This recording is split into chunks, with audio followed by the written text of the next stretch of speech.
एक छोटी सी मोटिवेशनल कहानी, जो ये कहानी सुनने के बाद आपके अंदर की सारी कमियां एक एक करके दूर हो जाएगी। बस आपको ये स्टोरी एंड तक सुननी चाहिए, बहुत ही इसमें अच्छी है और आप एक बार इसे ज़रूर पूरा सुने। बहुत समय पहले की बात है, किसी गांव में एक किसान रहता था। वह रोज़ दूर से पानी लाया करता था, झरने से स्वच्छ पानी लेने के लिए जाया करता था।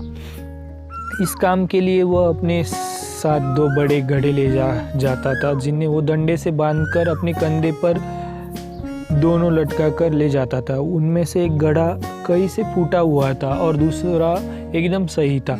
इस वजह से रोज घर पहुँचते पहुँचते किसान के पास 1.5 घड़ा ही पानी बच पाता था।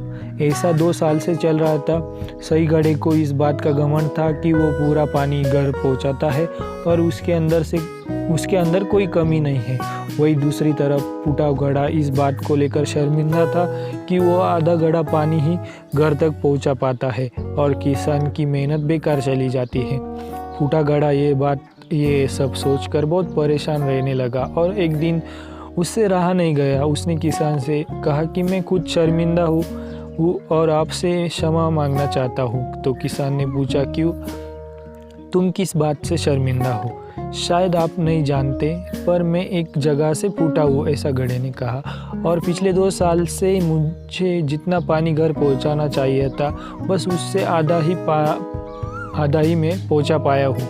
मेरे अंदर ये बहुत बड़ी कमी है, ऐसा घड़े को लगता था, और इस वजह से आपकी मेहनत बर्बाद हो रही है। फूटे घड़े ने दुखी होते हुए कहा। किसान को घड़े की बात सुनकर थोड़ा सा दुख हुआ और वह बोला कि कोई बात नहीं, मैं चाहता हूँ कि तुम आज लौटते वक्त तुम रास्ते में पड़ने वाले सुंदर फूलों को देखो। घड़े ने वैसा ही किया। वह रास्ते भर सुंदर फूलों को देखता आया। ऐसा करने से उसकी उदासी थोड़ी बहुत दूर हो गई, पर घर पहुँचते पहुँचते फिर उसके अंदर से आधा पानी फिर गिर चुका था। वो फिर से मायूस हो गया और किसान से क्षमा मांगने लगा। किसान ने बोला, शायद तुमने ध्यान नहीं दिया, पूरे रास्ते में जितने भी फूल थे वो बस तुम्हारी तरफ से ही थे, सही घड़े की तरफ एक भी फूल नहीं था। ऐसा इसलिए क्योंकि मैं हमेशा से तुम्हारे अंदर की कमी जानता था और मैंने उसका लाभ उठाया।